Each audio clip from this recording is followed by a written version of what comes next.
ఎటువంటి తండ్రి స్వార్థ్యము లేని, ఎటువంటి తండ్రి అసూయలు కోపాలు ఏమి లేని నిష్కపటమైగా ఉన్నవారి గొర్రెల కాపరులు ప్రభా నిజమైన ఆరాధన చేసే అర్హతను మీరు కలగచేశారు.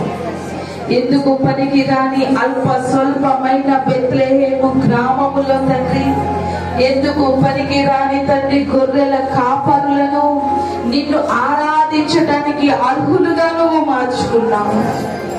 ఈరోజు మమ్మల్ని కూడా నిజమైన ఆరాధన చేసే అర్హులుగా మార్చుకోవా. నువ్వు అటువంటి అవకాశాన్ని ఇచ్చినప్పటికీ మేము నిన్ను వేసే ఆరాధించలేని స్థితిలో మేము ఉంటున్నామేమో. మమ్మల్ని మీరు దయతో క్షమించండి.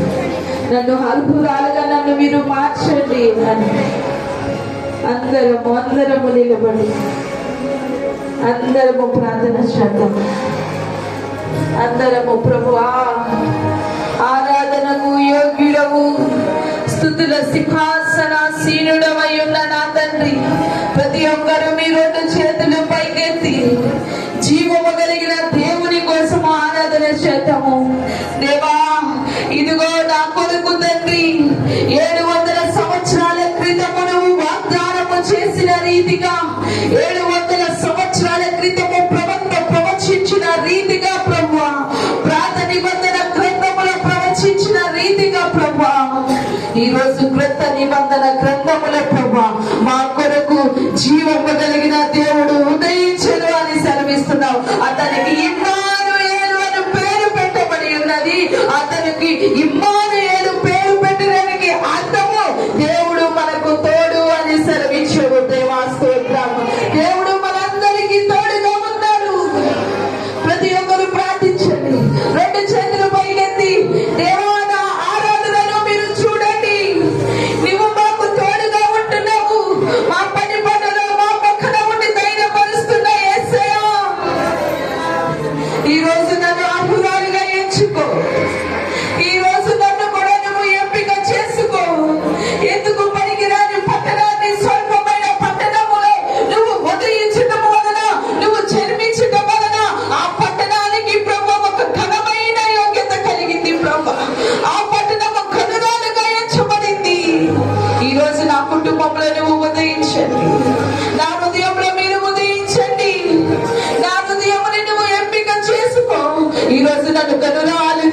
పెట్టుకో ప్రభా, నన్ను యోగ్యురాలుగా నిలవబెట్టుకో ప్రభా, నన్ను ఉన్నతమైన స్థితిలోకి నన్ను నడిపించు ప్రభా. స్తోత్రాలు. ఈ రోజు మన కొరకు రాజుల రాజు పుట్టాడు. నువ్వు మౌనముగా ఉంటే కుదరదు. ఏదో ప్రతి సంవత్సరం చేసుకుంటున్నారు కదా, ప్రభు పుట్టేళ్ళే ఎల్లమ్మగా అంటే కుదరదు. బిగ్గరగా కేకలు వేయాలి, సందడి చేయాలి. నీ కొరకు పుట్టినవని మామూలు వ్యక్తి కాదు. ఇదిగో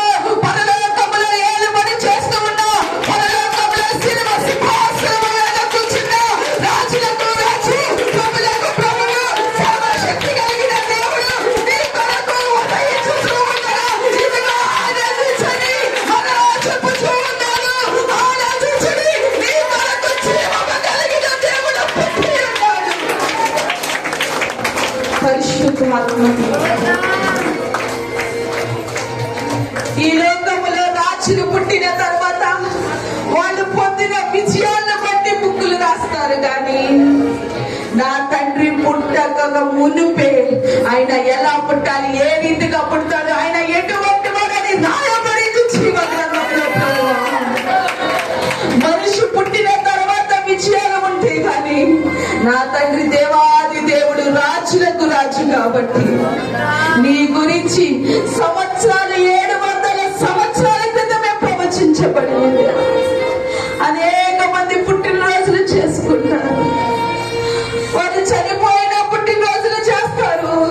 వాటికి విగ్రహాలకు దండలు వేసి చేస్తారు. కానీ ఈ రోజు నా దేవుడికి విగ్రహం లేకుండా, దండ లేకుండా ఉందంటే కేవలం జీవము కలిగిన దేవుడు మన మధ్య ఉన్నాడు కాబట్టి ఈ రోజు దేవుడి యొక్క పుట్టినరోజు జరుపుకునే స్థితిలో ఉండడానికి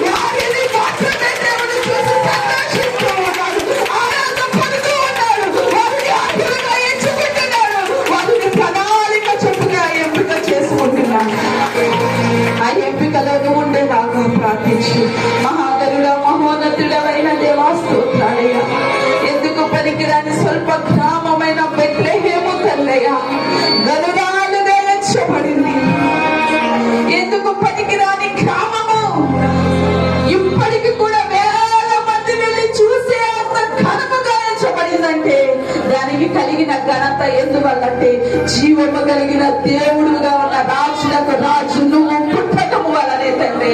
ఈ రోజు నీ కుటుంబము గొప్పగాలుగా ఎంచబడాలట, నీ కుటుంబము యోగ్యురాలుగా ఎంచబడాలట, నువ్వు యోగ్యుడిగా ఎంచబడాలట. జీవము కలిగిన రాజులకు రాజు నీ హృదయంలో జన్మించాలి. అప్పుడు మాత్రమే నీకు విలువ జరగబోతుంది. అప్పుడు మాత్రమే నువ్వు రాచరికముగా చేయగలవు. అప్పుడు మాత్రమే నువ్వు యాజకత్వము చేయగలవు. అప్పుడు మాత్రమే నువ్వు ప్రవక్తగా నిలవబడవు.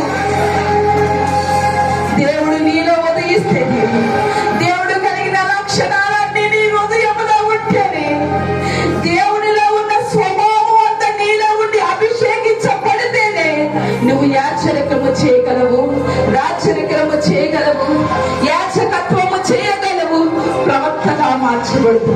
ఈ రోజు ఇవన్నీ నీకు కావాలంటే జీవము కలిగిన దేవుణ్ణి ఆహ్వానించుకునేటట్లుగా ఉండాలి.